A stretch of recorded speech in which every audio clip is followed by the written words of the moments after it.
roi. Une ovation pour toutes les personnalités ici présentes. Tout le monde debout, les amis.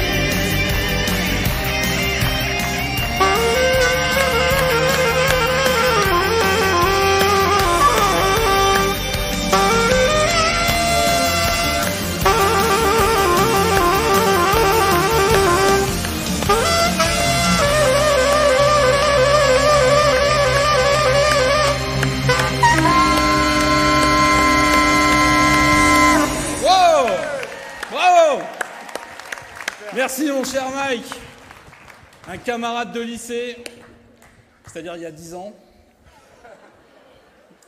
Merci beaucoup, mes chers amis.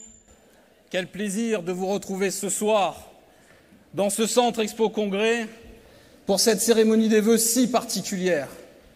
Si particulière parce que cela fait 3 ans que nous ne nous sommes pas vus. Après 2 annulations successives, nous voici de retour pour lancer enfin, avec ces vœux, cette nouvelle dynamique qui va animer toute notre année.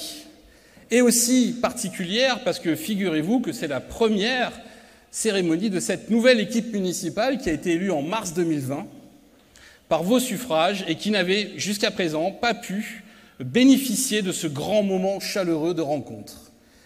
Eh bien ce soir, elle va être aussi particulière parce que je vais vous demander de participer. Pensez pas que je vais être le seul à parler quand même. Non ? Bien. N'est-ce pas, mes chers collègues ? Oui. Alors, je suis très touché de vous voir si nombreux ce soir, naturellement, puisque vous le savez, nous avons traversé des moments extrêmement difficiles durant ces derniers mois. Ces dernières années ont été extrêmement compliquées, et c'est avec grand plaisir que, enfin, nous pouvons commencer à envisager de bâtir ce que doit être l'avenir de Mandelieu.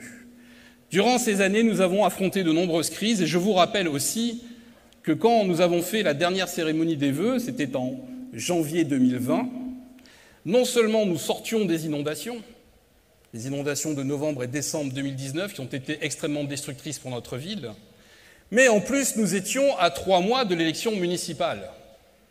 Et comme le code l'exige, quand on est si près d'une élection et d'un scrutin, les cérémonies à la population doivent être extrêmement neutres, c'est-à-dire fades, puisqu'on ne peut parler ni d'avenir, ni vraiment du passé. Donc nous avions eu un discours extrêmement ennuyeux, disons-le. Mais cette année, il n'y a pas de suffrage, il n'y a pas de scrutin, et donc il n'y a pas de censure. Et comme ça fait 3 ans que je ne vous ai pas parlé, du moins sous cette configuration, nous allons pouvoir ouvrir les dossiers avec les intérêts de retard et remercier tous ceux qui ont fait que ces dernières années ont été grandes, belles, passionnantes et enthousiasmantes. Alors naturellement, pour commencer, vous le savez, la crise sanitaire qui nous a frappés, et qui est arrivée encore une fois au lendemain du premier tour des élections municipales, a changé le monde tel que nous le connaissions, tel que nous le percevions. Je tiens vraiment à remercier le gouvernement.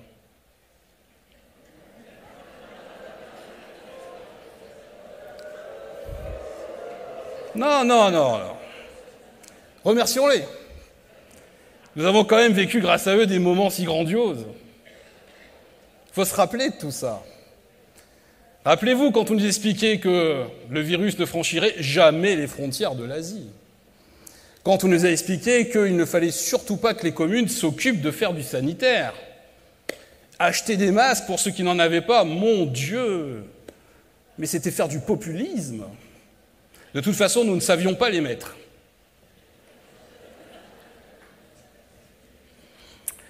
Et la crise sanitaire est venue, et ce sont les villes qui ont pris le relais.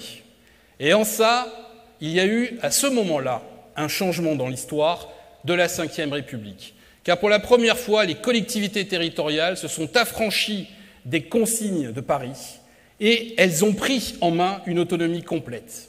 Et ce sont les villes qui ont pallié à la déficience de l'État, tant pour l'approvisionnement en masques. Alors naturellement, comme on n'avait rien acheté quand il était encore temps de le faire, il a fallu les fabriquer. Rappelez-vous, ces couturières qui ont œuvré avec force pour produire des milliers de masques que nous avons distribués selon les normes. Et d'ailleurs, je salue en ça le travail, mon cher David, de ce que représente la force des communes de France et de ce que tu incarnes à l'AMF, puisque vous savez que David, non seulement qui est maire de Cannes, qui est marathonien, qui est président du département, est aussi maintenant président de l'AMF. Et il a insufflé ce nouveau souffle qui fait qu'aujourd'hui, les communes de France ne se laissent plus imposer un diktat. Et ça, c'est fondamental, je vous en reparlerai. Et pourquoi c'est essentiel ? Parce que dans la crise sanitaire, s'il n'y avait pas eu les villes, vous n'auriez pas eu de masques, vous n'auriez pas eu de centres de vaccination. Parce que aussi, les centres de vaccination, ça, quel grand moment ça a été. J'avais raconté, lors de ma rentrée de septembre dernier, l'histoire des masques et surtout l'histoire des vaccins. Quand on nous avait expliqué qu'il ne fallait déjà pas faire de centre de vaccination. Et puis finalement, 5 jours plus tard, qu'il fallait ouvrir le centre 4 jours plus tard. Quand on nous a expliqué que nous aurions du Pfizer, qu'il fallait former ceux qui allaient œuvrer au Pfizer, quand on nous a expliqué qu'on nous en fournirait tout, les seringues, les aiguilles, on avait besoin de s'occuper de rien. Nous avions 6000 doses pour faire le premier rush. Au final, on en a eu 60.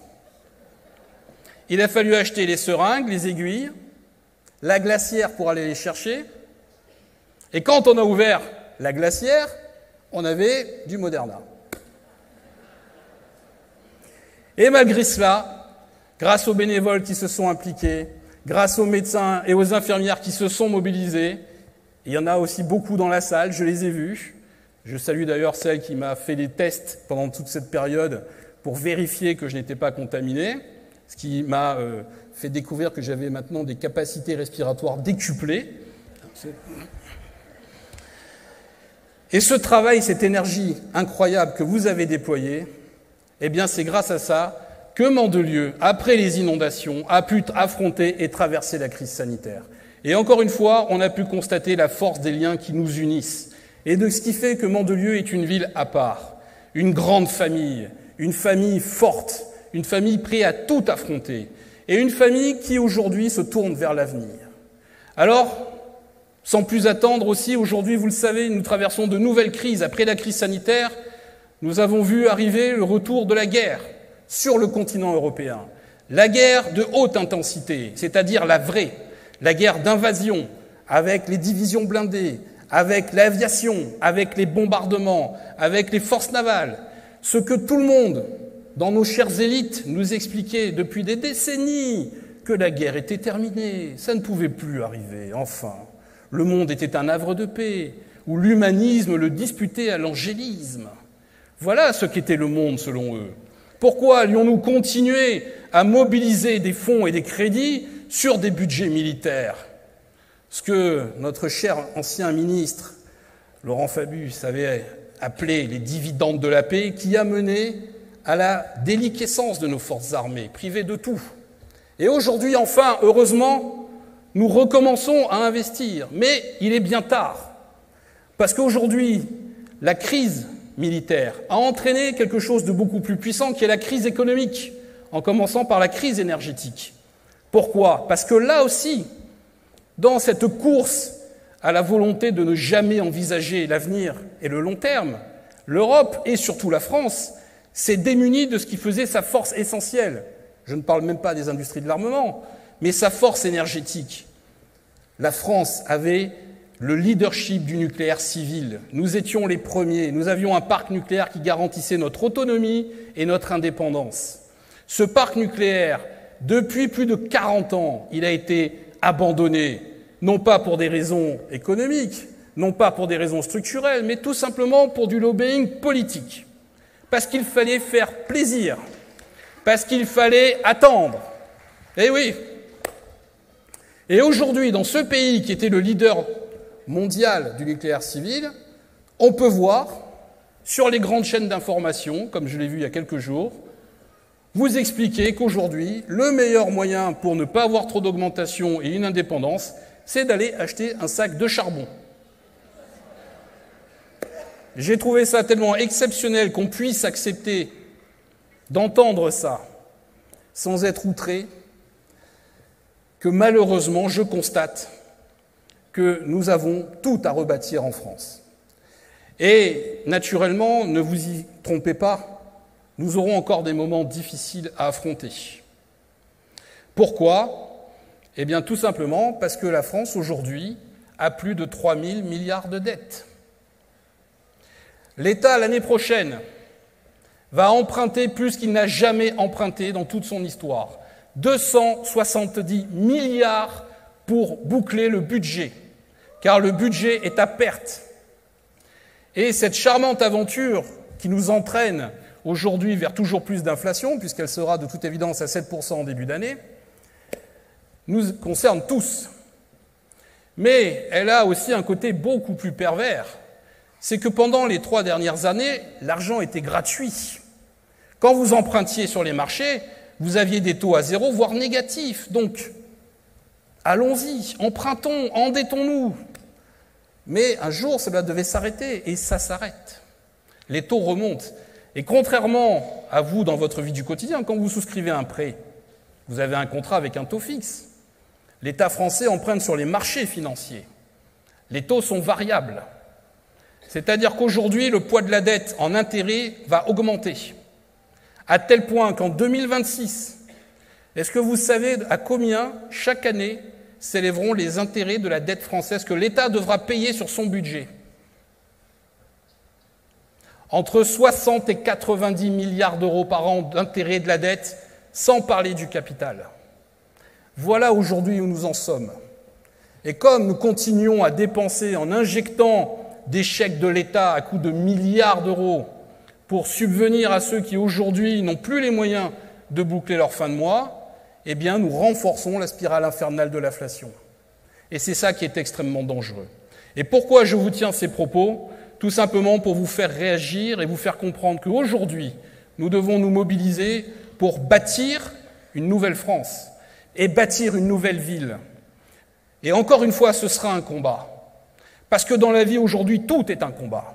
Ceux qui vous disent que tout va bien, tout va pour le mieux, ne vous en faites pas, la puissance publique va percevoir l'argent et va surtout combler toutes vos attentes, vous mentent. Ce n'est pas vrai. Et dans ce combat, il faudra que les citoyens soient extrêmement mobilisés pour arrêter d'accepter qu'on puisse leur dire n'importe quoi. Et ça, ce discours de vérité, mes chers amis, il est essentiel que nous l'ayons en nous quand nous allons construire l'avenir de cette ville. Parce que notre avenir financier, notre avenir commun en dépend. Et c'est pourquoi je veux que vous réagissiez à ça. Et là, je me tourne vers mes élus, qui partagent aussi ce constat au quotidien, puisqu'on leur demande de faire des économies, d'aller chercher des ressources. Eh bien, c'est un combat du quotidien, vous vous en doutez. Et ce combat du quotidien, vous avez d'un côté le monde réel et d'un côté celui de la technocratie. Et les deux, aujourd'hui, s'affrontent de plus en plus. Parce que quand une technocratie s'aperçoit que le contrôle qu'elle a sur le monde change, que ses pouvoirs se limitent, que les contestations sont de plus en plus fortes, que fait-elle ? Eh bien, elle produit encore plus de normes pour essayer de s'imposer, de se justifier. Et aujourd'hui, en France, dans la production de nouvelles normes et de nouvelles lois, je dois vous dire que nous ne sommes pas tristes. Et nous sommes même très ambitieux. Si la norme pouvait s'exporter, la France comblerait son déficit commercial en l'espace de 6 mois. Malheureusement, la norme française n'a pour acquéreur que nous-mêmes. Alors, quelques petits exemples. La suppression de la taxe d'habitation, une bonne chose. Oui, non ? Oui, hein, c'est toujours bien, on payait moins. Est-elle compensée aujourd'hui comme on l'avait promis ? Ah, il y en a qui ont dit oui quand même. Hein. Ah, il y en a qui y croient encore. La suppression demain de la CVAE, la contribution sur la valeur ajoutée des entreprises, source majeure de financement aussi des collectivités. On la supprime, demain on la remplacera par quoi ? On ne sait pas. On a une idée, mais on n'a pas encore le mode de calcul. Et puis, comme il y avait des élections, et qu'il fallait faire plaisir à l'électorat qui veut préserver l'environnement, à juste titre, cependant, on a inventé le décret ZAN. Ah, le décret ZAN. Zéro artificialisation nette, pardon. Qu'est-ce que ça veut dire? On est encore en train de chercher. Le principe partait d'un bon sentiment. Il faut réduire l'imperméabilisation des sols. Donc il faut contraindre les villes qui ne font n'importe quoi, parce que c'est souvent comme ça que ça marche, à bétonner 2 fois moins d'espace que sur les 10 dernières années. Jusque-là, on pouvait comprendre le système. Sauf que ça s'applique à tout le monde sans aucune distinction, y compris aux petites villes qui n'ont rien imperméabilisé depuis 10 ans, donc elles, la moitié de rien, ça fait... Donc elles ne peuvent plus rien faire. Ceux qui ont surbétonné, finalement la moitié d'une densité énorme, ça reste bien. Et dans le même temps, qu'est-ce qu'on va augmenter? Les objectifs de construction des logements. Cette fameuse loi SRU. Et là, je regarde monsieur le sénateur, madame la députée, nos chers législateurs. Ah, cette loi SRU, quelle belle réussite française. Quel succès. Pour Mandelieu, nous devons construire plus de 1200 logements sociaux avant la fin de l'année. Alors, nous repartons sur un nouveau bilan triennal, monsieur le sous-préfet. Donc, nous repartons sur un crédit de 3 ans. Mais ne vous inquiétez pas, 1200 logements, c'était il y a 3 ans. Depuis, les choses ont évolué. Donc, en même temps, 1200 logements sociaux, ça fait à peu près 6000 nouveaux logements, puisqu'il faut faire les logements traditionnels pour les financer. On va nous imposer de construire tout en nous imposant de déconstruire. Et je ne doute pas que les amendes qui seront appliquées à toutes les villes de France seront en adéquation avec ce nouveau système fabuleux. Pour Mandelieu, il y a 3 ans, l'avis de la préfecture des Alpes-Maritimes, l'avis de la DDTM qui avait été repris par le préfet de région, était qu'il fallait sortir Mandelieu de l'application de la loi SRU au regard de son exposition au risque naturel. Il fallait faire une pause dans l'application de la loi pour nous permettre de redéfinir un nouvel urbanisme. Cette année, nous rentrons dans cette phase de négociation et je ne doute pas que nous aurons à la fois encore ce discours de réalité, parce que nous travaillons très bien avec les services locaux de l'État, et là je tiens à saluer monsieur le sous-préfet et monsieur le préfet des Alpes-Maritimes et la DDTM, qui sont des gens de responsabilité et surtout des acteurs de terrain. Le problème, c'est qu'après, une fois arrivé à Paris, le terrain disparaît souvent bien loin. Et il y a 3 ans, quand l'État local avait demandé à ce qu'on nous sorte de la loi SRU, à ce que Mandelieu ne paye plus cette amende, qui est une amende indigne, parce que non seulement elle représente quelque chose qui est impossible à faire, mais elle vient prélever des fonds sur des budgets d'investissement et de rachat de foncier pour la lutte contre les inondations, eh bien, cet État qui avait fait preuve de responsabilité a été contredit par les ministères de Paris. Et Paris, non seulement nous a remis dans la loi SRU, mais a augmenté nos objectifs de construction. Et quand je m'étais outré de cette décision auprès du ministère, il m'avait été répondu très clairement que les inondations n'étaient pas un facteur à prendre en compte pour la construction des logements sociaux. Voilà aujourd'hui la réalité de ceux qui font les lois. Non pas les parlementaires, mais les cabinets ministériels. Et c'est pour ça que le Sénat a joué un très grand rôle lors de la dernière mandature. Et c'est pour ça qu'aujourd'hui, j'en appelle sincèrement à tous nos députés et à tous nos sénateurs pour mettre à bas ces législations qui sont non seulement ineptes, mais qui sont injustes, qui sont inéquitables et qui sont dangereuses. Non seulement elles sont injustes parce qu'elles contraignent des territoires à faire n'importe quoi, parce qu'elles sanctionnent financièrement des villes, et parce que le seul véritable objectif de tout ça a été de priver d'autonomie les communes et les villes qui étaient aujourd'hui quelque chose qu'on ne supportait plus en termes d'indépendance. Et ça, aujourd'hui, c'est quelque chose qui doit changer. Ça a déjà commencé, il faut continuer, mais les villes ne survivront que si les citoyens sont unis pour les défendre. Parce qu'aujourd'hui, il n'y a que le mouvement citoyen qui peut faire influer cette stratégie vraiment mortifère. Parce qu'il y avait encore une règle qui devait rentrer en vigueur cette année. Et heureusement, elle est tombée. Elle est tombée grâce à la mobilisation de l'AMF, grâce à la mobilisation des parlementaires. C'était le pacte de confiance.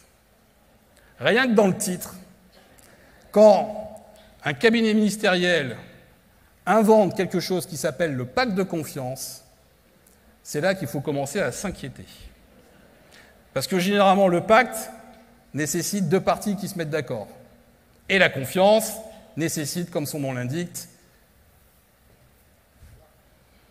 Vous suivez ou pas? Donc, la confiance nécessite... Voilà. Et qu'est-ce qu'était le pacte de confiance? Eh bien, c'était tout simplement une idée géniale qui est sortie de l'inventivité, et je dois reconnaître que là-dessus, ils sont quand même remarquables, de nos chers technocrates. J'imagine bien la scène, puisqu'aujourd'hui, comme l'État est surendetté et qu'il lui faut trouver de l'argent, où peut-il en trouver? Eh bien, sur le dos des villes. Donc, il faut trouver des justificatifs pour prendre de l'argent. Donc, ils ont inventé beaucoup de systèmes. Il y a eu la suppression, on l'a dit, de la taxe d'habitation, qui en réalité n'était pas tellement une réduction d'impôts. L'objectif, c'était de réduire les taxes qui allaient dans les budgets communaux pour les remplacer par plein de petites taxations indirectes. Vous voyez, on enlevait d'un côté pour remettre dispersé de l'autre. Mais les taxations indirectes, l'avantage, c'est qu'elles allaient dans le budget de l'État, non pas dans le budget des villes. Ça a donné les gilets jaunes. Du coup, ces petites multiplications de taxes n'ont pas eu lieu. Il a fallu trouver d'autres choses. Il y a eu une invention remarquable en 2012 d'un président qui était fraîchement élu, très bien secondé à l'Élysée par un secrétaire général qui a eu une progression remarquable, entre passant ministre de l'économie. Le potentiel fiscal. Savez-vous ce qu'est le potentiel fiscal? Oui, non? Ah, dommage.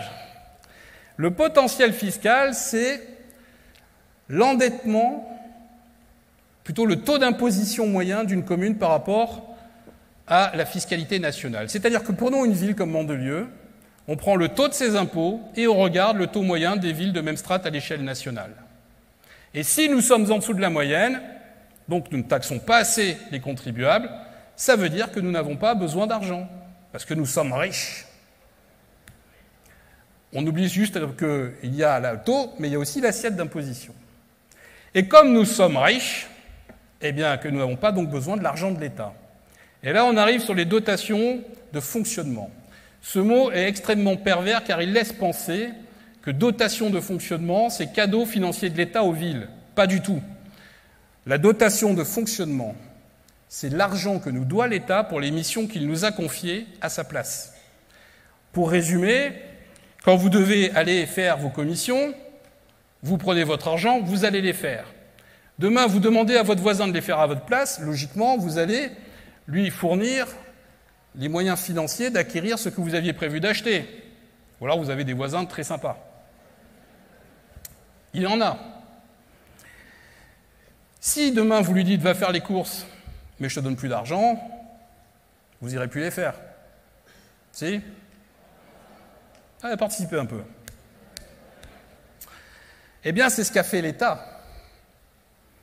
Puisque notre potentiel fiscal n'était pas au niveau moyen d'imposition, c'est-à-dire que puisque nos impôts étaient trop bas, eh bien, notre dotation globale, la DGF, est passée en 2012 de 6,3 millions par an à, cette année, 53 000 €. Mais les missions n'ont pas changé. C'est-à-dire qu'aujourd'hui, nous effectuons gratuitement 6 millions par an de tâches qui incombaient avant à l'État. Et cet argent a été pris pour être jeté dans le budget national. Mais ce n'est pas fini. Car il y a aussi le fonds de péréquation. Le fonds de péréquation, pour vous résumer, c'est en tout ce qui concerne la solidarité communale. C'est-à-dire qu'on prend de l'argent aux villes qu'on estime riches, donc vous avez compris que Mandelieu est une ville, pour donner à ceux qui sont considérés comme des villes... Voilà. Et comme disait monsieur le sénateur, ou pas bien géré, parce qu'endetté. Vous savez combien on paye par an? 6 millions d'euros. Je vous laisse additionner entre ce qu'on n'a plus et ce qu'on paye. Mais c'est pas fini. L'amende est férue. Elle est montée jusqu'à 1,7 million. L'État, heureusement, nous l'a diminué à peu près à moins d'1 million d'euros. Et j'espère que cette année, monsieur le sous-préfet, nous aurons de bonnes nouvelles. Vous pouvez applaudir, monsieur le sous-préfet.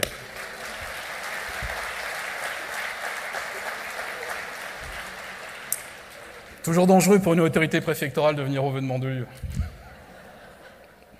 voyez qu'il est courageux. Mais est-ce que vous pensez que ça pouvait suffire? Bien sûr que non. 3 000 milliards de dettes. Donc, l'invention géniale, le pacte de confiance. Imaginez le matin dans un bureau ministériel. Les gars, j'ai une super idée. Il faut qu'on leur prenne de l'argent, mais comment faire? Eh bien, c'est très simple. On leur a transféré nos dépenses. Eh bien, s'ils dépensent, on va leur mettre une amende. C'était osé. Eh bien, croyez-moi, ils ont osé écrire le texte de loi. Et le principe était simple, c'est que si vos dépenses augmentaient en suivant l'inflation, mais n'étaient pas inférieures à 0,5 points en dessous de l'inflation, qui était fixée unilatéralement par l'État, eh bien, vous payez une amende supplémentaire. Pour Mandelieu, cette amende, en 2023, aurait représenté 1,5 million d'euros. Et tout cet argent, naturellement, c'est autant de projets, de fonctionnement de la ville en moins. Et heureusement, le texte a été abandonné. Pour le moment. Car ne croyez pas que les victoires dans ce genre d'affaires sont définitives. Surtout quand on parle des budgets. Et c'est pour ça que je vous dis qu'il faudra être mobilisé, car ne doutons pas qu'à la prochaine loi de finances, reviendra sûrement, très sournoisement et habilement, de nouveaux procédés pour ponctionner nos budgets communaux. Car tout l'objectif est là. Priver les communes d'argent, c'est les priver de sang. Et les priver de sang, c'est petit à petit les conduire à la mort et donc à la mise sous tutelle. Car dans une technocratie, on ne supporte rien moins que l'autonomie locale. Et c'est injuste, parce que les communes en France représentent 70% de l'investissement public. 70%. Et le poids des communes, des collectivités territoriales dans la dette de l'État, c'est 10%. Et dans les dépenses de fonctionnement, nous sommes en deçà des normes européennes. Les États européens, les collectivités des États européens dépensent plus que les collectivités françaises, alors qu'elles ont moins de charges. C'est incroyable, mais c'est vrai. Et c'est pour ça qu'aujourd'hui, ce système ne marchera plus, et c'est pour ça que l'avenir de Mandelieu passera impérativement par des finances saines, solides, tout en permettant un investissement qui doit continuer à être ambitieux. Et c'est en ça, mes chers amis, que je vous demanderai vraiment que nous puissions, ensemble, nous battre pour ce projet. Car il y a deux choix. Soit nous courbons l'échine, et à terme nous disparaîtrons, soit nous nous battons, et nous n'accepterons jamais de nous faire dicter ce que doit être le quotidien de notre ville. Donc je vous le demande,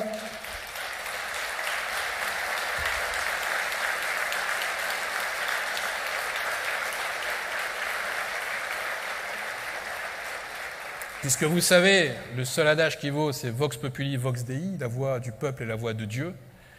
Est-ce que vous êtes prêts à baisser la tête? Jamais? Jamais? Allez, dites-le. Encore? Bravo. C'est bien être à Mandelieu. Alors, impact sur notre ville. Naturellement, en chiffres clairs et rapides, la masse salariale est montée de 3 millions d'euros entre les différents cadeaux des élections présidentielles.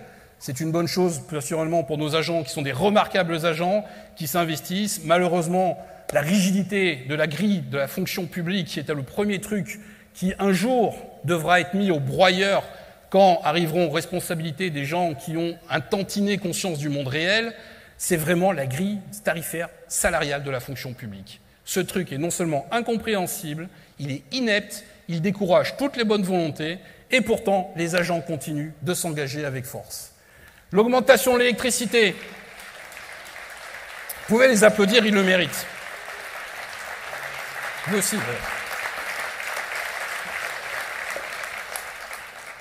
rassurez-vous, je vais accélérer, parce que je sais que ce soir, il y a un match. N'est-ce pas, mon cher Gilles? Je ne voudrais pas que Gilles quitte la scène avant la fin, quand même. Ça ne durera pas plus de 2h30. L'électricité, la hausse cette année, qui devait être de 700 000 euros, va passer à 1,2 million. Pour l'instant, puisqu'il y a une décision que nous avons découverte de la Commission de régulation de l'énergie, donc nous sommes encore en train de l'analyser, rassurez-vous, il y a l'amortisseur. Vous savez, le truc, l'amortisseur de choc énergétique. Alors ça, c'est génial, parce que quand on demande à EDF de nous calculer l'impact, ils nous disent qu'ils n'arrivent pas à le faire parce qu'ils n'ont pas compris le mécanisme. Ça ne me surprend pas, mais malheureusement, ça m'attriste. Les carburants, 130 000 €, le gaz, 115 300 €. Le papier, 15%. Alors aujourd'hui, c'est fabuleux parce que quand vous voulez acheter une ramette de papier, c'est un peu comme la bourse. Vous avez des prix le matin, vous avez 30 minutes pour les confirmer. Si vous ne les confirmez pas, le prix change. Vous voyez, sur des ramettes de papier. Et je ne vous parle pas de la complexité de trouver du papier blanc parce qu'aujourd'hui, ça devient une denrée rare. Les marchés publics, plus 6%. Et là aussi, on paye tout.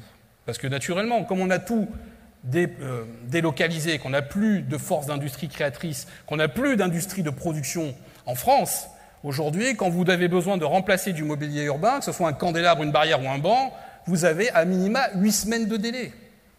Quand une voiture fait une embardée avec un conducteur plus ou moins en sortie de fête, disons-nous, quand une barrière est détruite et que vous avez un magnifique ruban de rubalise, d'ailleurs je salue ceux qui posent la rubalise avec passion, c'est 8 semaines, voire 10 semaines, 2 mois et demi, pour avoir ne serait-ce qu'un équipement.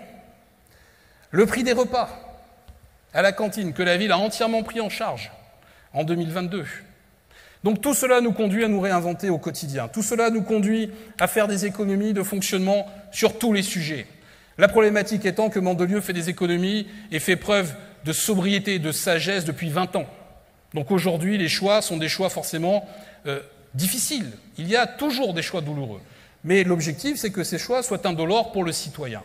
Et c'est en ça que nous nous efforçons de nous réinventer chaque année, chaque fois. Et je tiens à saluer le remarquable travail qui est fait par les services, Madame la Directrice Générale des Services, qui se réinvente, qui se remet en cause, les agents qui essaient toujours de faire plus, qui vont se moderniser, qui vont investir dans les nouvelles technologies pour aller chercher de nouvelles voies. Car les voies traditionnelles, les voies de facilité, cela fait bien longtemps qu'elles ont été exploitées.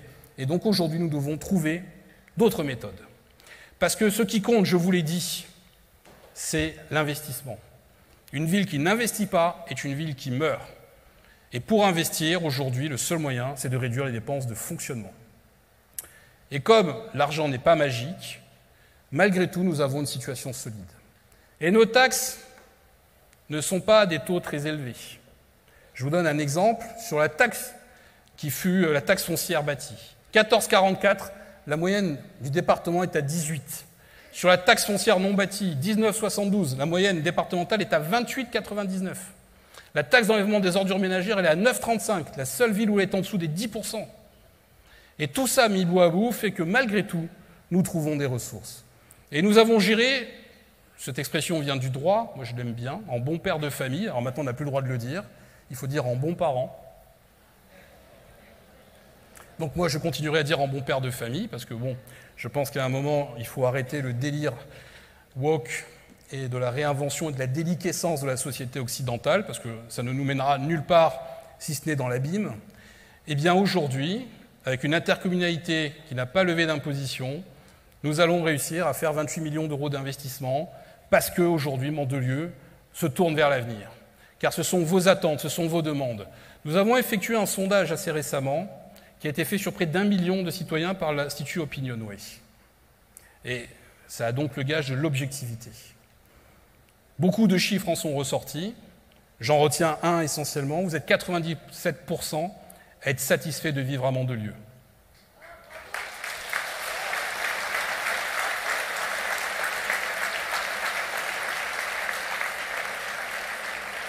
Ce qui veut dire qu'il reste 3% à convaincre. 3% de rebelles. Il y a ceux qui sont aussi fiers, vous êtes très fiers de l'identité de vos quartiers. Et ça aussi, ça me fait très plaisir. Parce que, quel que soit votre quartier, vous êtes heureux d'y être et vous êtes fiers de cette identité. Que vous soyez de La Napoule, est-ce qu'il y a des Napoulois? Est-ce qu'il y a des Napoulois? Ah. De Minel, du Cottage, des Termes, du Collinaire et de Capitou. Alors on voit qu'on monte le projet après, hein. Est-ce qu'il y en a qui n'ont aucune idée du quartier dans lequel ils habitent? Ah, celle-là, je l'aime bien parce qu'il y en a toujours qui font « ouais ». C'est vrai que c'est pas toujours facile, hein. Vous savez qu'ils vivent à la frontière, ils n'ont jamais trop su de quel quartier ils étaient. Donc dans le doute, ils sont d'accord sur les deux. Donc, Mandelieu se tourne vers l'avenir. Et c'est en ça maintenant, mes amis, que je vais vous proposer de nous aventurer rapidement, je vous le rassure, n'est-ce pas mon cher Gilles? Rassure-toi. Je sens monter le stress. Nous allons traverser rapidement ce qui fait de Mandelieu une ville à part. La sécurité. Et en ça, je tiens à remercier et à féliciter nos policiers municipaux et nos gendarmes. Bravo.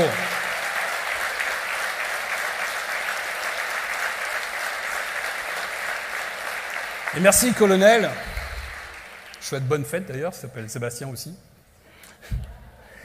Et nos policiers municipaux qui font un travail remarquable. 7 jours sur 7, 24 heures sur 24, 71 agents, un centre de surveillance urbain aujourd'hui doté de 333 caméras, qui concerne tous les quartiers de la ville, les parkings, qui concernent nos infrastructures, qui ont permis de déclencher près d'1 millier d'interventions, près de 400 interpellations au flagrant délit, et dont le taux d'élucidation grâce aux caméras, mes chers amis, en 2022, est de 91% sur toutes les affaires qui ont été remontées.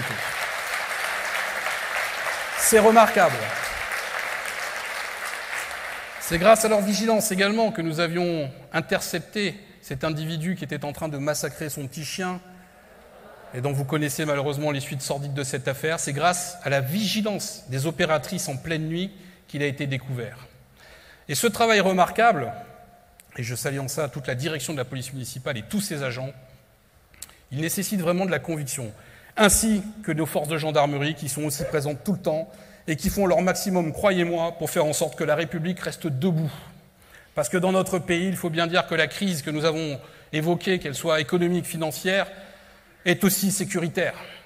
La France est un pays où l'ordre ne règne plus. C'est une réalité. La nier serait se mentir. Se mentir, se trahir, et se trahir, se condamner à sa perte. Aujourd'hui, la France est soumise à 2 problèmes. 1. Une inadéquation des textes de loi et des règlements qui sont autant de portes d'entrée pour tous les délinquants, quels qu'ils soient, qui peuvent aujourd'hui faire sauter une procédure quand elle est initiée aussi facilement qu'à l'époque on tentait de faire sauter une contredanse, quel que soit le crime et le délit. Rendez-vous compte, pour exemple, que le Conseil constitutionnel a rendu invalide toutes les opérations parce que les douanes avaient fouillé dans les coffres des voitures et que c'était une violation de la vie privée. Dans quel monde de fous vit-on pour accepter ce genre de décision? Comment peut-on accepter de ne pas légiférer rapidement pour combler ces gouffres? Ne parlons pas des OQTF, les obligations de quitter le territoire français. N'est-ce pas, monsieur le sénateur? Les OQTF, qui s'apparentent aujourd'hui en France à ce qu'on appelait au Monopoly la carte sortie de prison. Remarquables dans leur inventivité. Le dernier en date. Il faut dire que la France est un pays qui harcèle ses citoyens. Conduire sans phare, en état d'ivresse, en excès de vitesse, et frapper d'une OQTF, donc sans permis. Eh bien, convoqué dans quelques mois pour une nouvelle OQTF. Le taux de reconduite effective à la frontière est en deçà des 7%. C'est-à-dire qu'aujourd'hui, quand on arrête quelqu'un qui est frappé d'une OQTF, il est libéré avec une nouvelle. C'est-à-dire qu'en gros, on lui avait demandé, s'il vous plaît, de bien vouloir penser à quitter le territoire français. On l'arrête en flagrant délit, que ce soit pour vol, viol avec violence. On lui remet une nouvelle OQTF, mais accompagné cette fois d'un « excusez d'être insistant, on ne voudrait pas s'immiscer dans votre vie privée. S'il vous n'était pas trop désobligeant de penser à bien vouloir quitter le territoire, ce serait merci, sympa. »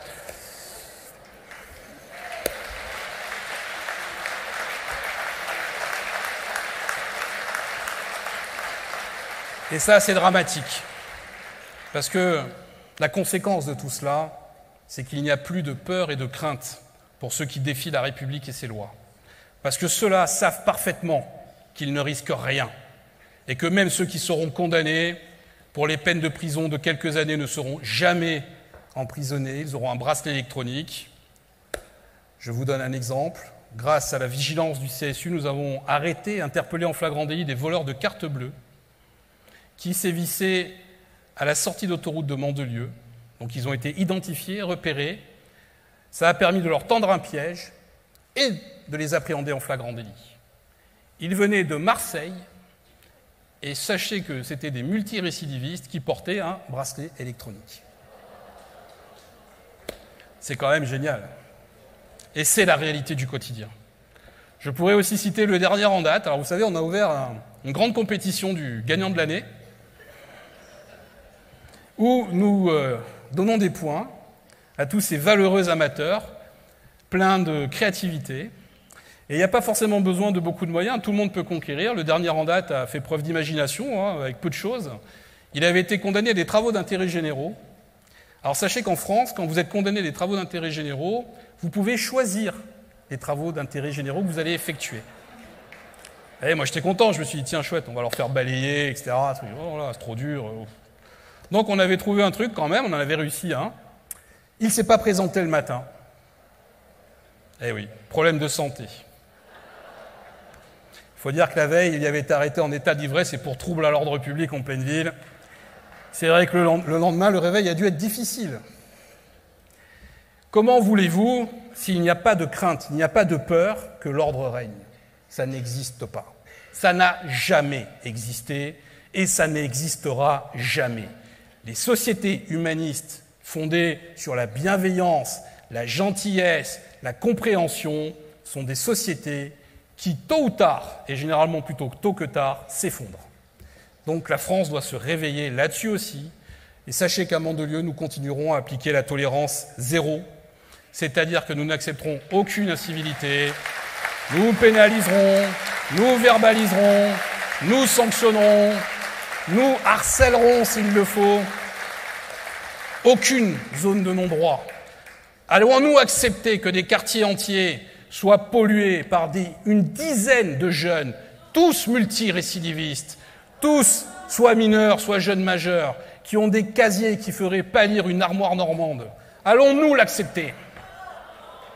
Oui ou non? Voilà. Il faut vous crier fort, sinon on ne vous entend pas. Bravo. Donc la police municipale et ses forces de sécurité, elles ont été renforcées dans les équipements, dans les véhicules, dans les moyens d'action, dans la modernisation. Nous allons continuer. Nous avions fait un très bel exercice ici même antiterroriste avec les services de l'État et les brigades d'intervention. D'ailleurs, monsieur le sous-préfet, nous étions au PC pour surveiller et superviser cette opération. Eh bien, sachez que c'était extrêmement ambitieux.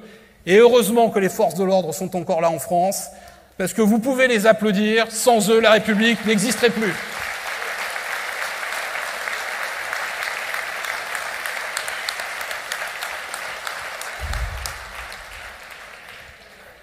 C'est bon?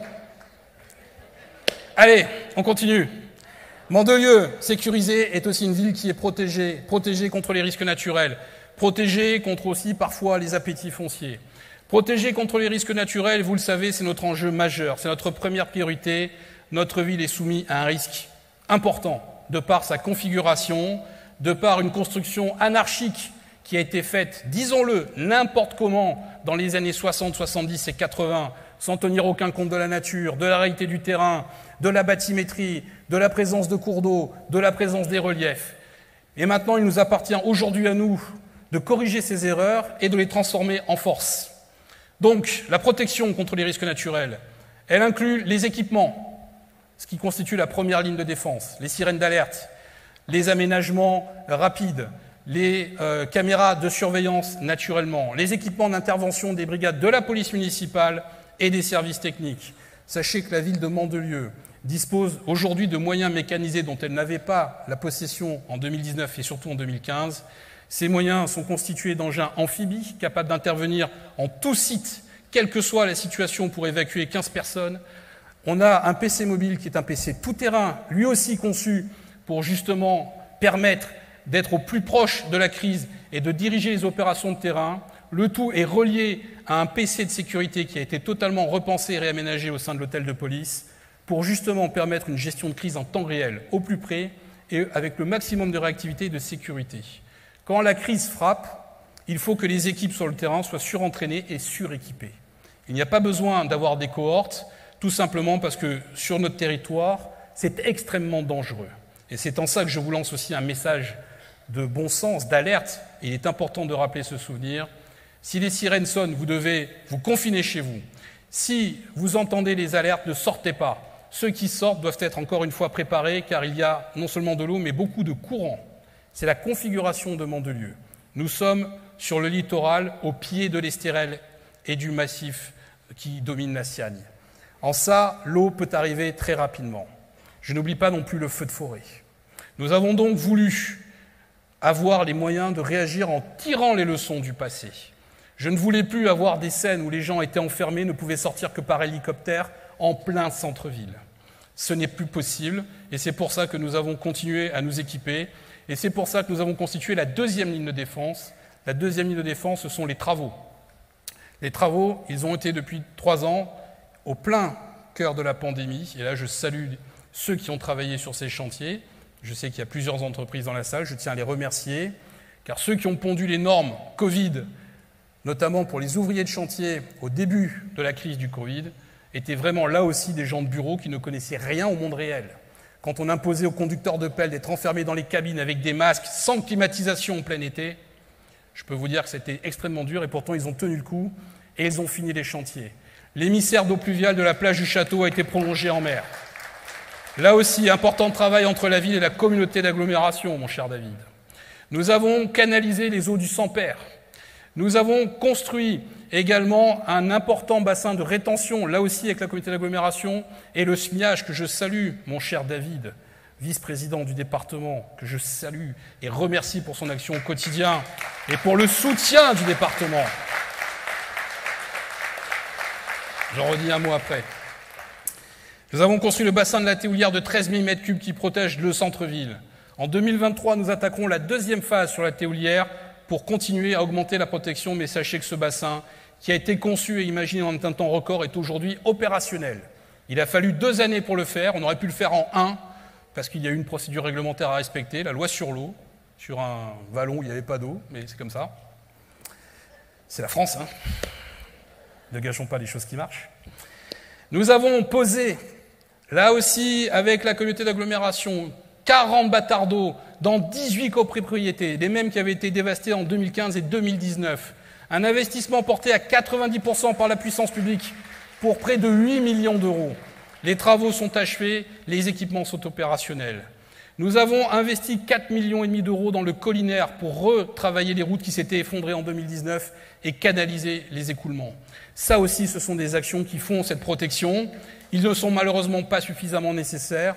Et c'est en ça qu'on arrive à la 3e ligne. La 3e ligne, celle des grands ouvrages. Et quand je dis grand ouvrage, je pense notamment à l'ouvrage des Barnières. Un ouvrage de rétention, pour vous donner une idée, qui fait 20 fois le bassin de rétention de la Théoulière. 20 fois, 350 000 m3. Il est bloqué depuis plus de 10 ans sur des délires environnementaux, sur de la discussion théorique, parce qu'il y a un centre équestre sur la partie amont et qu'on considère, du moins certains services de l'État déconcentrés, qui ne sont pas ici malheureusement, mais je garde espoir que nous trouvions une solution prochainement, que comme les chevaux piétinent le sol, on doit déduire la surface qui peut être inondée du parcours de ces chevaux et que donc la surface restante par rapport au nombre de chevaux, on prend le nombre de sabots, on calcule la surface, le taux de piétinement au mètre carré et au centimètre carré de la touffe d'herbe, on retire l'âge du capitaine et le temps qu'il faut au canon pour refroidir, rendre que le site doit être déplacé. Et on me demande de trouver à Mandelieu à peu près 5 hectares pour remettre un centre équestre avec une centaine de chevaux, ce que je serais ravi de faire, en zone non inondable. Donc, si vous connaissez à Mandelieu un terrain de 5 à 10 hectares en zone blanche, donc constructible, où nous pourrions installer gratuitement un centre équestre, merci de faire un petit mail à la boîte du maire, je vous en serai reconnaissant. Et je vous inviterai à l'inauguration. J'espère que nous trouverons rapidement une solution, car il en va de la vie et de la protection des citoyens. Mais en France, la protection des citoyens, pour ceux qui appliquent les normes, n'est pas un critère de priorité. Et ça, non seulement c'est inacceptable, mais c'est insupportable. Et donc, sur les grands ouvrages, il y a aussi la naturalisation de la ville. Nous avons naturalisé, sachez-le, depuis 2020, une quarantaine d'hectares. Certains ont été transformés en parcs, certains le seront prochainement. Et à ces 40 hectares, nous avons acquis il y a un an les 14 hectares des vergers de Minel. Vous le savez, je l'avais annoncé, ces 14 hectares qui étaient jadis en zone blanche, où l'État, début 2015, prévoyait de créer à peu près 3000 logements sociaux, sous l'impulsion d'une ministre dont je ne prononcerai pas le mot, qui fut la première à se précipiter sur les plateaux de télé et les radios pour expliquer que les intempéries de 2015, c'était la faute des maires qui avaient bétonné n'importe comment, alors que tous les bâtiments qui avaient été construits à l'époque ont été bâtis avec des permis délivrés par l'État, puisque les maires n'avaient pas la compétence avant les années 80. Eh bien, ces zones des 14 hectares sont aujourd'hui en zone rouge, inconstructibles. Ils seront bientôt consacrés à une vaste zone d'expansion de crues. Et cette zone d'expansion de crues, qu'au cours de l'année, je vous présenterai rapidement, je présenterai aux habitants du quartier dans son concept pour qu'ils puissent voir ce que ça va être, et après à toute la population. Elle nous permettra de réaliser un ouvrage majeur et déterminant pour canaliser les eaux pluviales du Rio de l'Argentière. On s'y était engagé, ça a été très très difficile. C'est l'aboutissement peut-être de 30 ans de discussion, mais sachez qu'aujourd'hui, ces hectares appartiennent à la ville et ils resteront naturels. Naturellement,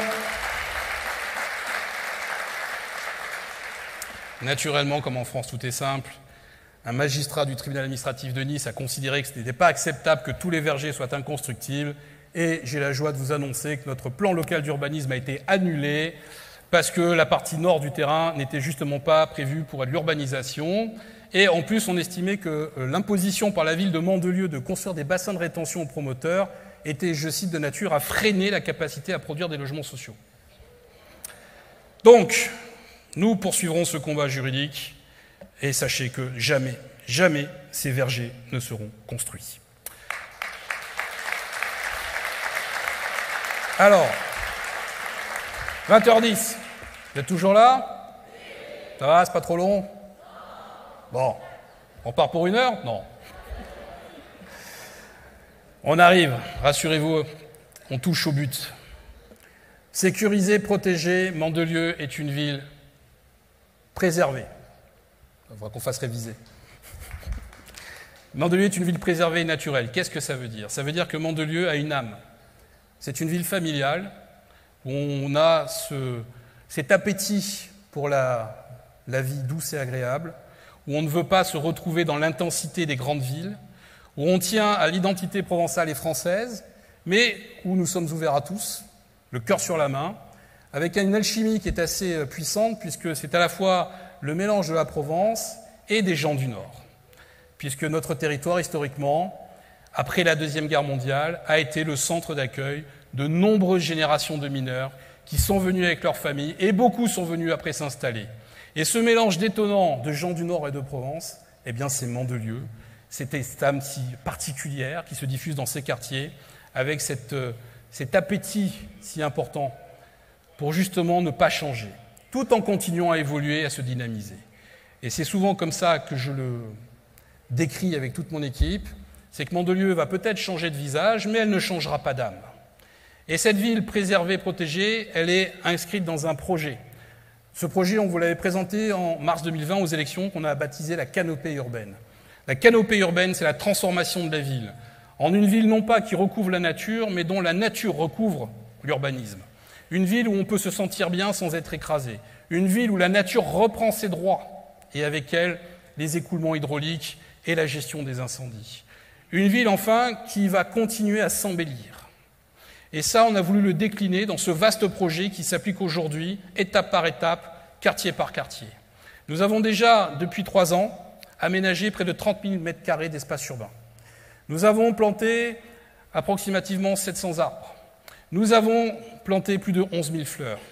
Nous avons aussi, au fil de ces travaux, mis en place l'éco-pâturage, développé les berges de Siane qui vont se poursuivre prochainement. Nous avons réintroduit le sport au quotidien. Et c'est pour ça que nous voulons que les quartiers se transforment, et c'est pour ça que nous avons une vaste politique d'acquisition foncière. Pour ne plus faire n'importe quoi, n'importe où, mais pour maîtriser l'urbanisme. C'est essentiel. Nous ne construirons jamais 1400 logements sociaux pour faire 6000 nouveaux logements, parce que c'est infaisable, parce que c'est une folie, parce que ça serait tout simplement dénier le monde réel. Mais Mandelieu est une ville qui doit continuer à vivre et à évoluer. Elle doit permettre à chacun de se loger, même si la loi SRU organise en réalité la pénurie du logement. Et pour vivre, se développer, pour que cette ville continue de battre, eh bien, elle doit affirmer son caractère. Et ce caractère, c'est un caractère que je vous l'ai dit, où on aime être. Donc, la terre, l'eau. L'eau, ça concerne naturellement la totalité du littoral, nos plages, la Siane, le Riou, qui vont continuer là aussi à se transformer, à s'intégrer et à respecter la faune et la flore. Et ça, si nous avons déjà procédé à certaines opérations, comme enlever 50 épaves des cours d'eau, et je peux vous dire qu'en France, enlever une épave d'un cours d'eau, je pense que construire la pyramide d'Égypte, c'est quelque chose qui, en termes de chronophagie, de temps et d'énergie, était quelque chose de similaire. Nous avons réussi à le faire. Et ces actions au quotidien, elles doivent se découler dans chaque détail. Et parfois, elles doivent se caractériser par des restrictions, puisque l'homme ne peut pas tout se permettre. Une restriction que je vous annonce ce soir, qui vient après de nombreux avertissements, qui vient après de nombreux rappels à l'ordre, et qui malheureusement constate que même s'ils sont une minorité, les dégâts qu'ils provoquent sur l'environnement et sur la faune sont considérables et ne s'arrangent pas, nous mène à durcir notre position. Et donc je vous annonce que désormais, la pêche à la ligne sera interdite sur l'intégralité des berges de Siane et du Riou de l'Argentière. Ça peut être triste pour ceux qui la pratiquaient avec passion. La pêche en mer, naturellement, reste autorisée. Mais on ne peut plus accepter de voir des cygnes massacrés par des hameçons, des canards étranglés par les fils de pêche, de trouver des centaines de mètres de fil en nylon, des dizaines de kilos de plomb de pêche qui se dégradent dans l'eau. Et je ne parle pas des restes de repas ou des mégots de cigarettes de ceux qui pratiquent cette activité. Malheureusement, certains paieront pour l'incivisme des autres, mais sachez que désormais cet arrêté va rentrer en vigueur. Après une phase de pédagogie qui sera courte, nous n'accepterons plus ces activités. Je l'avais dit aux associations de protection des animaux, elle rentre aujourd'hui en vigueur, puisque à Mandelieu, les animaux sont quelque chose qui reste sacré et ça le continuera. Enfin, dans nos transports, dans notre mobilité, l'aménagement, vous l'avez vu, l'Eurovélo 8 avec le département des Alpes-Maritimes qui s'est mis en place. La première phase, la deuxième sera concrétisée cette année. Nous avons mis en place également le BHNS, je n'en parle pas, vous le connaissez, il est en pleine réussite. Quel beau projet qui relie nos villes. Quelle belle incarnation de la coopération efficace et productive, le transport. Et la gare routière, vous l'avez vu, bientôt elle évoluera un petit peu, vous le verrez, vous en aurez la surprise. Bien sûr, les navettes, la Mimo-Plage, plus de 100 000 utilisateurs cette année, bravo. Elle va continuer à monter en puissance. Et le parking gratuit.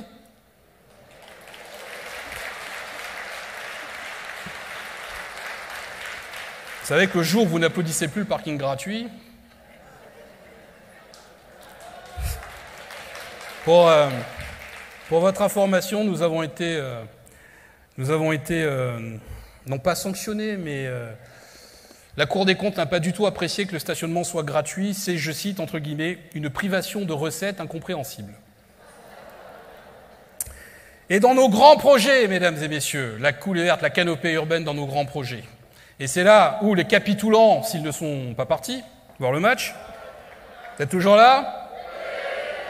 Alors, je vous propose de découvrir, vous l'avez vu en film, en introduction, je vous propose de découvrir maintenant en images ce que va être, dans 2 ans, le Grand Capitou. On va baisser les lumières. Alors, je vous précise que la luminosité de l'écran ne rend pas vraiment justice aux couleurs des matériaux, notamment sur l'écran central, mais vous les aurez très prochainement sur les réseaux sociaux et je les ferai imprimer pour que vous les ayez en annexe. Nous commençons cette petite excursion dans le futur Capitou par une promenade qui part des berges de Siagne et la connexion qui n'a jamais été accomplie qu'il est aujourd'hui entre le village de Capitou et les berges de Siagne et qui passera par cette passerelle que vous le voyez dans cette forêt urbaine, cette passerelle qui cheminera entre les arbres, qui accueillera les promeneurs et qui leur permettra naturellement de rejoindre les berges jusqu'à la mer. Ce qui veut dire que dans quelques mois, vous pourrez partir du centre de Capitou pour aller sur la plage sans croiser une seule voiture. Vous la voyez plus en détail. Ensuite, ce qui aujourd'hui est un giratoire que vous connaissez bien, qui fait partie des concepts de giratoire expérimentaux français pour ceux qui l'empruntent régulièrement, où vous pouviez voir une voiture surgir un peu de n'importe où. Demain, il n'existe plus, il est remplacé par le giratoire que vous apercevez sur la droite de l'image. Et à sa place, vous avez une petite coulée verte avec fontaine, un espace entièrement piétonnisé, ainsi qu'un parking, le parking actuel provisoire, qui va se pérenniser un peu plus sur le côté. Et donc cet espace de vie devient un espace public, comme vous le voyez, en agrandissement. Je vous précise que tout le sol et les routes sont en pierre. Ensuite, nous voici arrivés sur le point central du projet de Capitou, la place Jeanne d'Arc. La place Jeanne d'Arc qui reste, je vous l'avais dit, je m'étais engagé, une place pour nos fidèles boulistes qui incarnent si bien la Provence. Eh bien demain, cette place, elle est améliorée dans son existence, elle est connectée à l'espace urbain, il n'y a plus de murets, il n'y a plus cette rangée d'arbres qui en font aujourd'hui un espace caché où de temps en temps certains aiment à se regrouper. Et elle sera agrémentée de fontaines qui accompagneront ces grands escaliers et qui connecteront cette place centrale du village à ce qui va accueillir bientôt le marché de Capitou, qui ne sera plus sur la route comme aujourd'hui, c'est-à-dire la future halle. Ce que vous voyez aujourd'hui, on peut revenir un peu en arrière, voilà. Ce que vous voyez aujourd'hui n'est pas le projet définitif du bâtiment, c'est une esquisse parce qu'il est encore en cours de finalisation. Donc vous en aurez prochainement une, elle sera inspirée du style provençal et elle accueillera de manière pérenne le marché et ses exposants. En dessous, vous aurez un parking souterrain qui vous permettra de vous garer et un ascenseur qui vous amènera directement sur la place.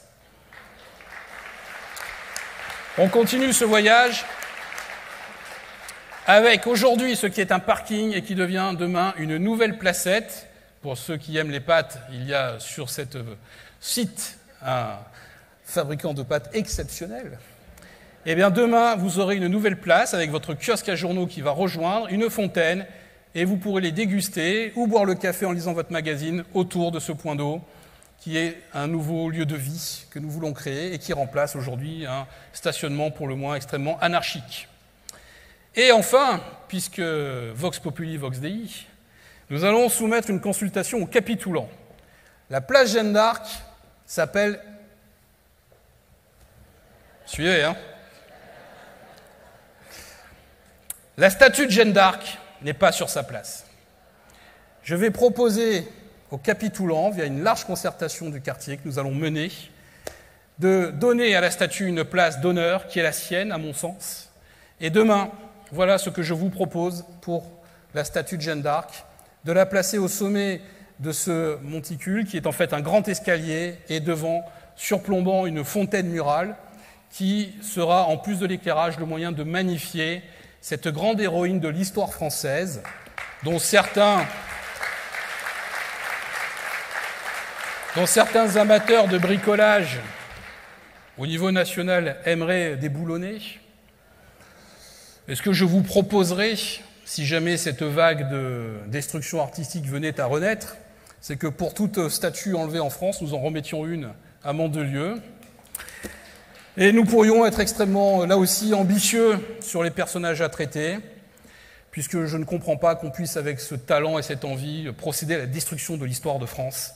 Parce que quand on n'a pas d'histoire, on ne vient de nulle part, et quand on vient de nulle part, généralement, on ne va pas bien loin. Voilà pour Capitou. Alors, est-ce que cela plaît aux Capitoulans? Vous êtes sûr? Ça tombe bien, il reste 2 ans de travaux. Vous allez voir, ça va être super. Bon, vous avez déjà eu un avant-goût. C'est pas fini. D'ailleurs, je salue ceux qui tiennent le chantier, présents dans la salle aujourd'hui, qui font un travail remarquable, remarqué. Parce que le suspense aussi à Capitou, c'est que quand on fait une tranchée, généralement, on ne trouve pas vraiment ce qui était prévu d'y trouver.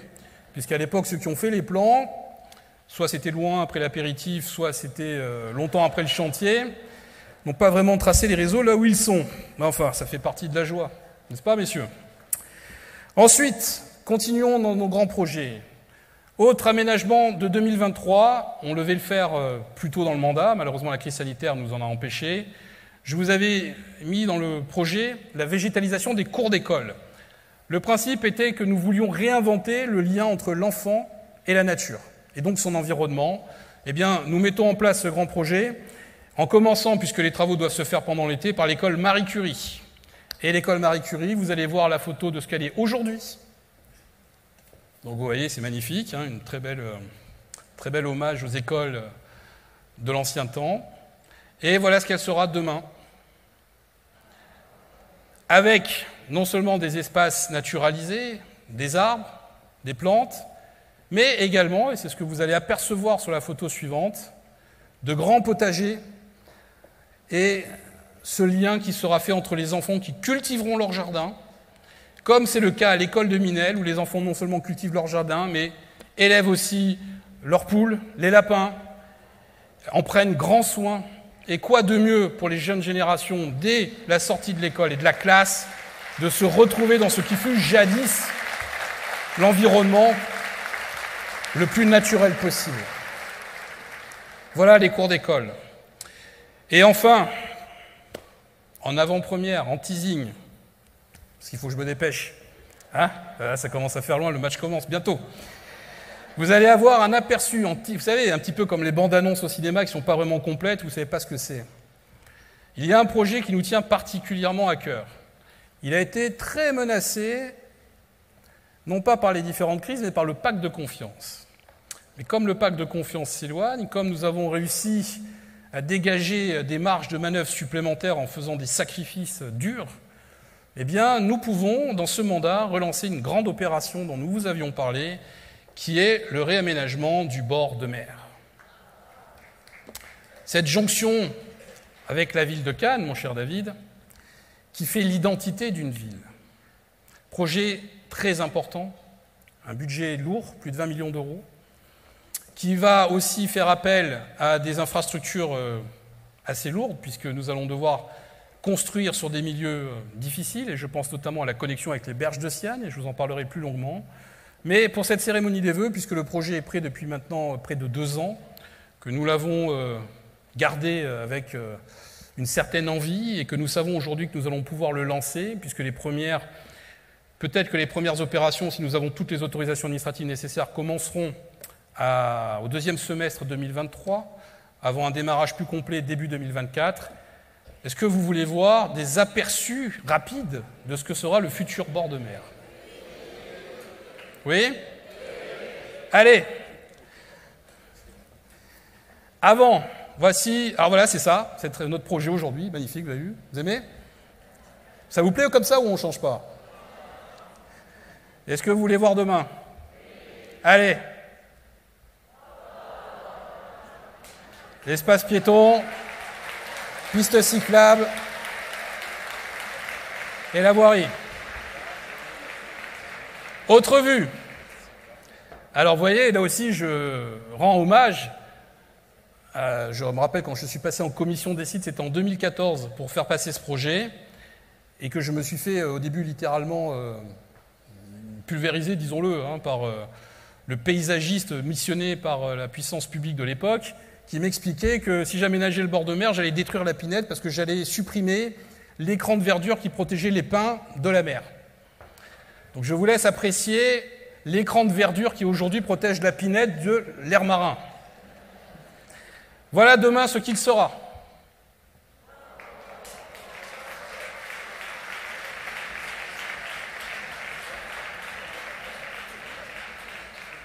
Et enfin, quand on va à la plage, généralement, ce qu'on aime bien, c'est aller dans le sable. Aujourd'hui, quand vous allez sur la plage, vous êtes séparés de l'espace public par ce mur et cette barrière. Donc, il était naturel que l'on veuille travailler cette jonction pour rendre cela plus agréable. Eh bien, voilà demain, mes chers amis, ce que sera les plages et le bord de mer.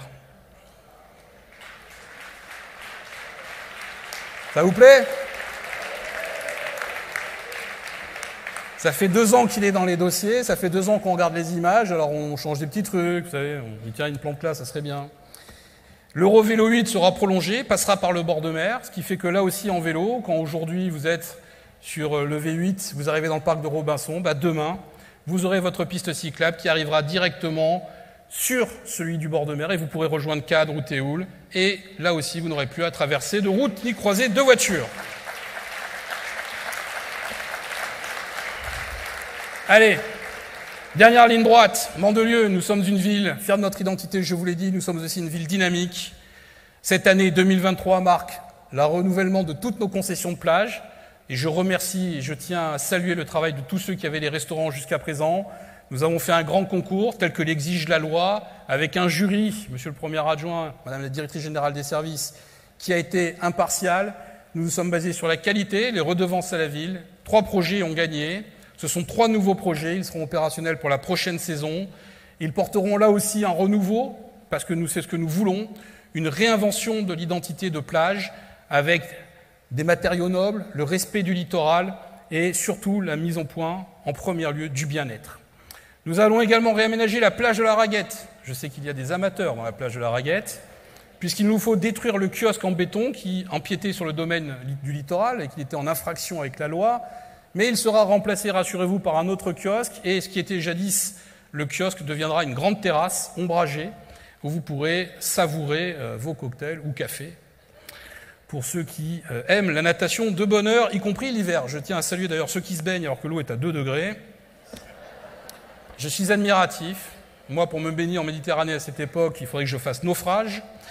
Donc, autant vous dire que vous ne risquez pas tout demain de me croiser sur le radeau. Mais quoi qu'il en soit, vous aurez aussi de plaisir à vous réchauffer demain dans un cadre réinventé. Nous avons également le port de la Rague qui est rentré en régie municipale cette année. Le port de la Rague dont je salue les équipes et le directeur qui fait un travail remarquable pour, là aussi, se réinventer, offrir toujours plus de services, et ça aussi une ville dynamique, faire en sorte que le port de la Rague devienne cette jonction entre Mandelieu et Théoul, et réinvente... Allez, 70 minutes quand même. On va plus vite, allez. Nous avons lancé le processus d'achat des fonciers d'Escota au centre-ville. 4 hectares, 4 bâtiments, 280 places de parking, c'est un processus qui prendra son cours au prochain mandat, la ville en deviendra propriétaire pour procéder à un réaménagement profond de tout le centre-ville, offrir là aussi du service public. Je vous en reparlerai en détail, rassurez-vous. Je vous annonce aussi que cette année, il y aura 50 opérations de voirie qui vont être lancées, initiées ou finalisées, avec aussi l'enterrement pour certains des câbles aériens. Et quand je vois la liste des opérations prévues, je suis heureux car il y a certaines rues qui tenaient plus bientôt de la légende que du projet de rénovation.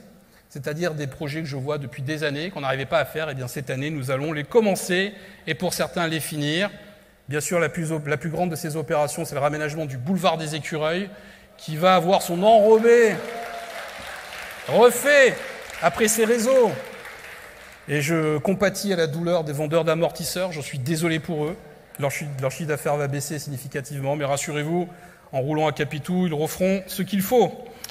Nous avons créé 360 nouvelles places de stationnement gratuites, ce qui porte à plus de 6 000 le nombre de places gratuites à Mandelieu. Je vous parlerai plus longuement en détail du redémarrage du Centre Expo Congrès, plus de 60 000 visiteurs, un vrai succès, de la création que nous sommes en train de concevoir avec la communauté d'agglomération d'un pôle nautique, un pôle d'excellence du nautisme qui vient rejoindre nos filières d'excellence. Notre territoire, mes chers amis, rendez-vous compte, est devenu, grâce à l'énergie, notamment de David Lisnard, un territoire universitaire, un territoire où aujourd'hui des étudiants se logent et font leur cursus. Et vous avez un multiplex de cinéma, vous avez le plus grand écran d'Europe. Qu'est-ce que vous voulez de plus? Et il est à 5 minutes d'ici en voiture. Alors rassurez-vous, ne le dites pas trop aux Canois, mais comme on déplace la borne frontière de la ville tous les soirs d'1 mètre. Dans 4 ans, nous pourrons dire que le cinéma est à Mandelieu.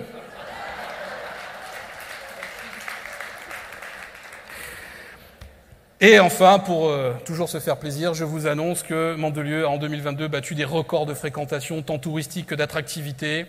C'est grâce au travail de tous les professionnels, c'est grâce à l'accueil de tous les citoyens. Je tiens à les remercier, à les saluer, car sinon, rien en équipe n'est faisable. Donc c'est grâce à vous que tout cela existe aujourd'hui. Un grand merci, un grand bravo. Et je conclurai par 2 sujets. Ah, c'est pas fini. Hein. Eh oui, là, vous avez peut-être raté l'échauffement, les gars. Hein. Mandelieu, vous savez, c'est une ville sportive et familiale. Nous allons mettre beaucoup d'argent cette année dans le sport, puisque nous avons déjà rénové des vestiaires, Olympie estival. Nous allons rénover le stade estival et son drainage, qui date des années 70. Vous voulez l'élu J'ai beaucoup apprécié l'évolution du budget entre le prévisionnel et le final, mais bon, quoi qu'il arrive, c'est pas grave, ça fait toujours comme ça qu'on le salue. Donc, sportive, nous allons continuer avec 2 équipements majeurs cette année. Un qui sera livré en 2023, nous initions un pump track. Est-ce que vous savez ce qu'est un pump track ? C'est un parcours d'obstacles pour vélo et VTT. Il sera situé le long des berges de Siagne, sur un terrain de 4500 m². C'est un projet que là aussi nous avions depuis 2-3 ans. Nous le réaliserons cette année pour le plaisir des professionnels du roulage, et c'est quelque chose, à mon avis, qui complémentera parfaitement ce site des berges de Siagne. Et nous allons lancer pour les amateurs, commencera en fin d'année et sera livré l'année prochaine, sur cette partie inexplorée de la Siagne, en amont du barrage à sel, un parcours de kayak, en partenariat avec le département des Alpes-Maritimes, qui sera non seulement une aventure, mais une exploration et une découverte de ce bras de la Siagne, aujourd'hui totalement protégé, végétalisé, qui est inconnu, puisque nous ne pouvons pas y aller. Vous pourrez le découvrir par l'eau, avec des activités bien sûr très réglementées pour ne pas déranger la faune et la flore, notamment je pense au Milan Noir qui niche là-bas, et qui, grâce à son nid, nous avait bloqué la prolongation des berges de Siagne, mon cher Patrick. Il avait bien rigolé quand c'était arrivé, mais bon. Le Milan Noir, pas Patrick. Et enfin, bien sûr, une ville culturelle, avec cette année les 10 ans de Robinson, la médiathèque et ses milliers d'abonnés. Il fait un travail remarquable, je tiens à le dire. Les espaces sont trop petits, il va falloir les agrandir. Et le retour, mes chers amis, après aussi 3 ans d'absence, de la fête du Mimosa, dont vous allez pouvoir voir l'affiche. Inspirée de la grande course autour du monde, une fête du Mimosa qui va commencer sa réinvention, qui va commencer à se réinventer, puisque voilà, je n'ai pas trouvé de meilleur terme, avec déjà dès cette année une nouveauté. On fera un grand banquet nocturne à la Napoule, et vous verrez que là aussi ce sera, je pense, un grand moment de convivialité. Tout cela n'est possible que par le travail d'équipe, je vous le disais, je vous le redis, avec le soutien du premier partenaire de la ville, le département des Alpes-Maritimes. Et je tiens à saluer ici Charles Anginesi et Éric Ciotti, des hommes de parole, des hommes de valeur, des hommes de conviction. Un grand merci au département des Alpes-Maritimes. Et en ce qui concerne la région Provence-Alpes-Côte d'Azur, et ces 6 000 € de subvention pour la fête du Mimosa, les chiffres parlent d'eux-mêmes. Quoi qu'il en soit, mes chers amis, je suis très heureux de vous avoir retrouvés sous cette forme. J'ai été un peu long, je m'en excuse. J'espère que ça ne l'a pas été trop pour vous. Ça va, ça a été ? Alors, puisqu'on a du courant, parce que ce n'était pas prévu, et que nous pouvons savourer le fait d'être encore dans une puissance indépendante, je vais vous souhaiter du fond du cœur une très belle, une très grande année. Elle ne sera grande et belle que si nous nous battons pour qu'elle le soit. Parce que si vous regardez bien, et il y a une vidéo d'ailleurs qui a été faite là-dessus, un montage qui est très intéressant que je vous invite à voir, quand on compile les vœux présidentiels des 3 derniers présidents de la République, c'est toujours, cette année a été très difficile, très dure, mais l'année prochaine est une année porteuse d'espérance, tout est possible. Et l'année suivante, cette année, ça a été vraiment la cata, on a pris très cher, mais aujourd'hui, tout va aller mieux. Et c'est ça pendant 15 ans. Donc, mes amis, je vous dirai ces mots. L'année ne sera belle que si nous faisons en sorte qu'elle le soit. Il y aura des épreuves, il y aura des difficultés, il y aura des défis, c'est certain. Il y aura des moments beaucoup plus durs que d'autres, il y aura des satisfactions, il y aura des frustrations. Et toujours, nous devons rester unis. Toujours, nous devons porter l'amour de la ville, l'amour de la France.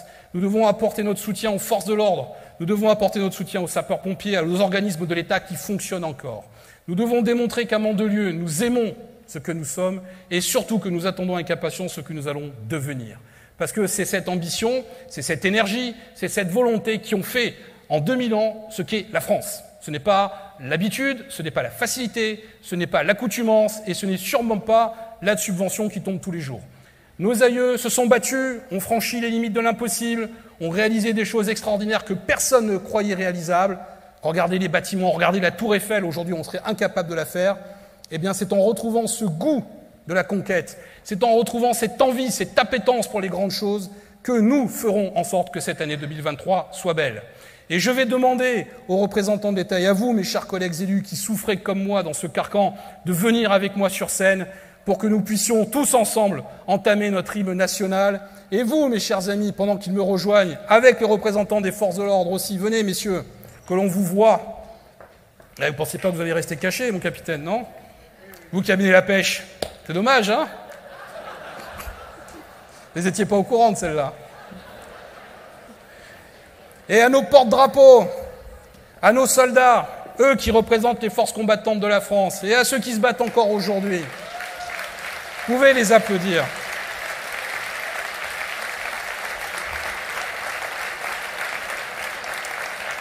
Et surtout, mes amis, ce que je vais vous demander, monsieur le sous-préfet, ça va, je ne vous ai pas trop torturé ce soir? Ah bon, ça va alors, c'est qu'il n'est pas traumatisé. Mes chers amis, je vais vous demander de vous lever. C'est bientôt fini. Et je vais vous demander de prouver ce qu'à Mandelieu nous sommes réellement. Est-ce que vous aimez la France? Oui. Est-ce que vous êtes prêts à tout pour la France? Oui. Alors dans ces cas-là, qu'est-ce qu'on crie? Vive! Encore! Vive encore! Vive encore!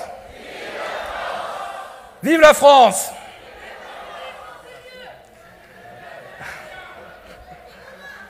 Allez-y!